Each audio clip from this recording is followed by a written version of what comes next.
है उसे लेते हैं। वो क्या है, procedure for complain under act, कि जो कंज्यूमर प्रोटेक्शन एक्ट है उसके अंदर कंप्लेन की क्या डेफिनेशन है, कंप्लेन होती है तो कंप्लेन का प्रोसीजर क्या है कंप्लेन करने का। तो सबसे पहले हमें समझना है कि कंप्लेन होता क्या है। तो कंप्लेन को हम इन फर्स्ट पैरा ही जो यहाँ पे दे रखा है बुलेट के साथ, इसकी हेल्प से हम कंप्लेन को एक्सप्लेन करेंगे कंप्लेन होता क्या है। A complaint means any allegation in writing made by complainant, कि यदि कंज्यूमर या सेलर है उन दोनों के अंदर मोस्टली आपको पता है कि लॉस कंज्यूमर का ही होता है। उसके साथ ही लिखा हुआ है कंज्यूमर मतलब उसका मतलब है कि उसका ही लॉस होगा। यदि भगवान करे उसका लॉस ना हो, पर हम ये चाहते हैं कि उसका लॉस होता है, तो उस सिचुएशन में उसको कंप्लेन कैसे फाइल करनी है। तो उसमें पहला क्या है, पहले वो कंपनी जिससे उसने परचेज किया है, ठीक है ना, उसने उसको चीट किया है, ठीक है, चीट ए कंपनी आफ्टर परचेजिंग ए प्रोडक्ट, कंपनी ने उसको चीट किया हो। पहला क्या है, चीटिंग कैसे हो सकती है, उसने फॉल्स प्रॉमिस की हो कोई एडवर्टाइजमेंट के अंदर, या फिर गुड्स डिलीवर नहीं की हो जिसके लिए कंज्यूमर ने पेमेंट किया है, या फिर उसने डैमेज गुड्स दे दी हो, या फिर कोई अनफेयर ट्रेड प्रैक्टिस हुई हो। उसके साथ अनफेयर ट्रेड प्रैक्टिस का मतलब ये है कि उसने सेल्स, आपने देखा होगा कोई सेलर ऐसे होते हैं कि नाम अपना गुड्स के ऊपर लगा देते हैं, वो चीज़ सेल कर देते हैं, तो वहाँ पे उसकी प्योरिटी में कुछ गड़बड़ होने की संभावना रहती है। तो ऐसी प्रैक्टिस के अगेंस्ट भी कंज्यूमर कंप्लेन कर सकता है। कंज्यूमर ने जो गुड्स परचेज किए उसके अंदर वन और मोर डिफेक्ट हो, है ना, कंज्यूमर से जो गुड्स का प्राइस चार्ज किया वो एमआरपी से ज़्यादा चार्ज किया हो, ठीक है ना, और राइट टू सेफ्टी में पड़ा था, हजार्डियस लाइफ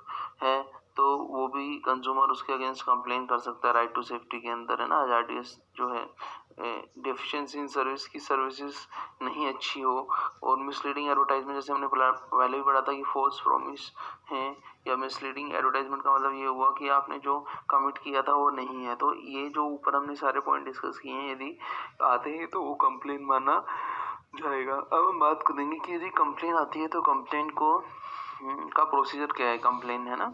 फर्स्ट जो कंज्यूमर क्या करेगा, नोटिस इन राइटिंग, एक नोटिस लिखेगा, ठीक है ना, और कंपनी को कहेगा to rectify the fault and defect, है ना, और उसके लिए 1 मंथ उसको देगा। अब उस 1 मंथ के अंदर कंपनी रेस्पॉन्स कर देती है, प्रॉब्लम सोल्व कर देती है, तो फिर कंप्लेन आगे नहीं बढ़ेगी, ठीक है ना। और यदि कंपनी नोट रेस्पॉन्ड करती है, कोई रेस्पॉन्ड नहीं किया विद इन 30 डेज, तो वो क्या कर सकता है, एक प्लेन पेपर पर एक कंप्लेन लिखेगा और उस कंप्लेन की 3 से 5 कॉपी फोटोकॉपी कराएगा, है ना, और उसको सबमिट कराएगा। तो उससे पहले उसको क्या कराना पड़ेगा, सबमिट से पहले जो कंप्लेन है उसको अटेस्ट कराना पड़ेगा, नोटरी करानी पड़ेगी, ठीक है ना।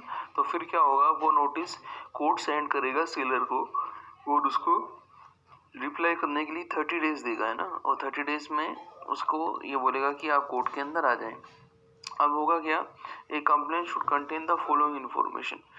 अब मान लीजिए कंप्लेन होती है तो उसके अंदर क्या क्या, कंप्लेन जेन्युइन है और वो है कंप्लेन करने लायक है, तो उसके अंदर क्या क्या इन्फॉर्मेशन होती है, जैसे जो कंप्लेन करने वाला है उसका नेम, कुछ डिस्क्रिप्शन है, एड्रेस है उसका, अपोजिट पार्टी के बारे में नेम, डिस्क्रिप्शन, एड्रेस है, कंप्लेन क्या है, कंप्लेन की नेचर वगैरह, कंप्लेन के सपोर्ट में यदि उसके पास कोई डॉक्यूमेंट साइन है, सपोर्ट ऑफ डॉक्यूमेंट्स, ठीक है ना। यदि कंप्लेन करने वाले की बाद में यदि डेथ हो जाती है तो उसका लीगल एयर जो रिप्रेजेंटेटिव है, जिसको हम नॉमिनी भी बोल सकते हैं, वो कंप्लेन कर सकता है। अब उसके लिए डेटा क्या क्या रिक्वायर होंगे, डॉक्यूमेंट्स परचेज ने किया है इसको प्रूफ, उसने जो पेमेंट किया है चेक के थ्रू किया है, कैश के थ्रू किया है, उसकी detail, price of goods and service, ठीक है ना, बिल इनवॉइस, कुछ रेज किया है परचेज तो उसकी कॉपी, एडवर्टाइजमेंट जो था उसकी कॉपी यदि है, जिसको एडवर्टाइजमेंट में कुछ मिसलीडिंग लगता है, एग्रीमेंट या कुछ पेमेंट के टाइम में कोई बाउंस चेक, अपोजिट पार्टी से कोई लेटर रिसीव हुआ है वो, copy of letter send to opposite party, वो लेटर हमने अपोजिट पार्टी को भेजा है उसका कोई प्रूफ। अब ये जो कंप्लेन होगी, कंप्लेन का प्रोसीजर हमने समझा कि ये डॉक्यूमेंट्स हमें साथ में लगाने पड़ेंगे और कौन कौन कंप्लेन कब कर सकता है। अब कंप्लेन किसको करनी है वो समझना है। जैसे कि हमने लास्ट जो रिट्रीवल मशीनरी तो उसके अंदर मैंने आपको मॉनेटरी लिमिट समझाया था कि यदि आपका केस के अंदर जो अमाउंट है वो यदि 20 लाख से कम है 20 लाख तक है तो आप डिस्ट्रिक्ट फोरम के अंदर कंप्लेन कर सकते हैं। और यदि वो अमाउंट आपका जो मॉनेटरी लिमिट है वो 20 लाख से ज़्यादा है लेकिन 1 करोड़ से कम है तो आपको कंप्लेन कहाँ करनी होगी बोलो? स्टेट कमीशन के अंदर करनी होगी। और यदि उससे भी ज़्यादा है, आपका 1 करोड़ से ज़्यादा है, तो आपको कंप्लेन कहाँ करनी पड़ेगी? नेशनल कमीशन के अंदर करनी होगी। तो हमने इस वीडियो के अंदर ये देखा कि कंप्लेन होता क्या है, ठीक है ना? कंप्लेन का प्रोसीजर क्या है? पहले तो कंप्लेन को हमने समझा फर्स्ट पैरा के अंदर, फिर कंप्लेन को कैसे हम फिल करेंगे, फिर कंप्लेन को फिल करने के साथ साथ हमें क्या देना पड़ेगा? कुछ डॉक्यूमेंट्स देने पड़ेंगे सपोर्टिंग में, ठीक है ना? तो हमने वो देखे। और कंप्लेन के अंदर यदि कंज्यूमर की डेथ हो जाती है तो उसका रिप्रेजेंटेटिव उसको कंप्लेन कर सकता है और जो डॉक्यूमेंट्स रिक्वायर्ड थे उसकी हमने लिस्ट भी आपको यहाँ बताई।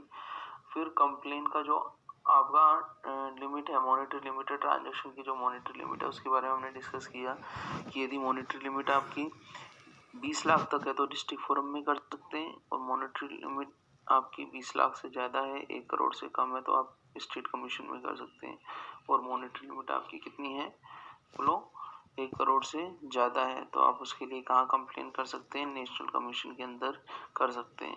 तो ये जो हमने कंज्यूमर प्रोटेक्शन एक्ट के अंदर जो वीडियो पढ़ा, इसका पर्पज़ यही था कि हम कैसे कंज्यूमर कंप्लेन कब कर सकता है, कैसे कर सकता है, उसका प्रोसीजर क्या है। नेक्स्ट वीडियो के अंदर हम कंज्यूमर प्रोटेक्शन एक्ट से रिलेटेड कोई नेक्स्ट टॉपिक लेंगे।